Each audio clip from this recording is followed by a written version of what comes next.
In the beginning, when time itself was born, God crafted our world in 6 remarkable days. You know, it's fascinating how specific the Bible is about this.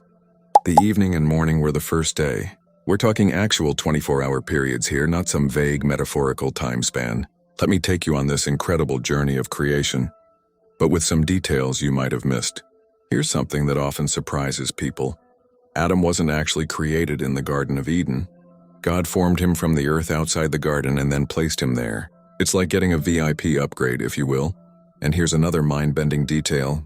When God breathed life into Adam, he didn't just give a body a soul.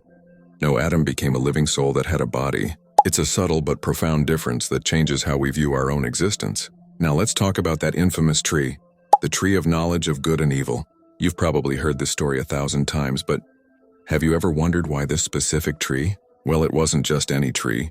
It was the only one that could open their eyes to the reality of sin. Think of it as the ultimate truth serum.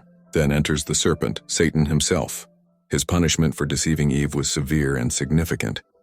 God condemned him to crawl on his belly in the dust for the rest of his days. But here's the kicker. This wasn't just about physical movement. It meant Satan's access to heaven was permanently revoked. His days were literally numbered.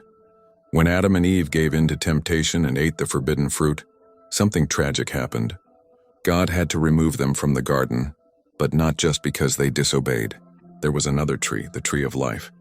If they had eaten from it after gaining knowledge of good and evil, they would have lived forever in their sinful state.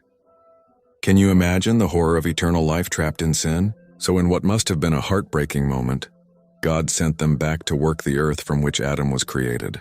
They had to leave their paradise and face a life of toil and labor. It was a return to their origins, but now with the heavy burden of knowledge they were never meant to bear. This origin story isn't just about creation and fall. It's about choices, consequences, and the delicate balance between knowledge and innocence.